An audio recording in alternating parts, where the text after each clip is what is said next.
સુરતના ઉધના 9 નંબરમાં ધનરાજ તાયડેની હત્યા કરનાર 3 આરોપી ઝડપાયા. પુત્રને મારવા આવતા પિતા વચ્ચે પડ્યા અને તેમની હત્યા થઈ હતી. હત્યા કરનાર આરોપીઓ યોગેશ સંજય નગરાળે, કરણ ઉર્ફે દીપક ગણેશ વાઘ, વિશાલ ઉર્ફે રાજ ગણેશ વાઘ અને રાજવીર સંજય નગરાળેની ઉધના સર્વેલન્સ પોલીસ દ્વારા ગણતરીના કલાકોમાં પકડી પાડ્યા. ઉધનાના મુરાજી વસાહતમાં પુત્રને મારવા આવેલા બદમાશોએ પિતાને ઉપરા છાપરી ચપ્પુનો ઘા મારી મોતને ઘાટ ઉતારી દીધા હતા. હત્યાના આ બનાવમાં પોલીસે ગણતરીના કલાકોમાં 4 આરોપીઓને પકડી પાડ્યા હતા. મળતી વિગતો પ્રમાણે ઉધનામાં મુરારજી વસાહતમાં અશોક સમ્રાટ નગરમાં રહેતા મનીષાબેન ધનરાજ તાયડે, ઉંમર વર્ષ 18, મૂળ જલગાંવ, તેઓ મજૂરી કામ કરે છે. 1.5 વર્ષની જૂની અદાવતમાં ખેલાયો ખૂની ખેલ. 1.5 વર્ષ પહેલા તેના ભાઈ વિકી ઉર્ફે લક્કીનો કરણ વાઘ સાથે કોઈક બાબતે ઝઘડો થયો હતો, જે મુદ્દે વિકીના વિરુદ્ધ મારામારીની ફરિયાદ પણ નોંધાઈ હતી, જે કેસ હાલમાં કોર્ટમાં ચાલુ છે. જેની અદાવત રાખી ગત રાતે કરણ તેના મિત્રો યોગેશ, રાજ અને રાજવીર સાથે મળી વિકીને મારવા તેના ઘર પાસે પહોંચ્યો હતો, જેની ભનક આવી જતા વિકી ભાગી છૂટ્યો હતો. બીજી તરફ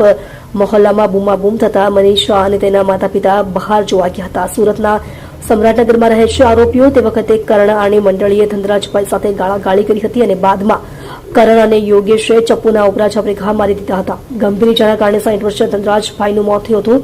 ઉધના પોલીસ હત્યાનો ગુનો નોંધી ગણતરીના કલાકોમાં જ આરોપી યોગેશ સંજય નગરાળે, કરણ ઉર્ફે દીપક ગણેશ વાઘ અને વિશાલ ઉર્ફે રાજ ગણેશ વાઘ, રાજવીર સંજય નગરાળે તમામ રહે અશોક સમ્રાટનગર મુરારજી વસાહત ઉધના નાને પકડી પાડેલ છે.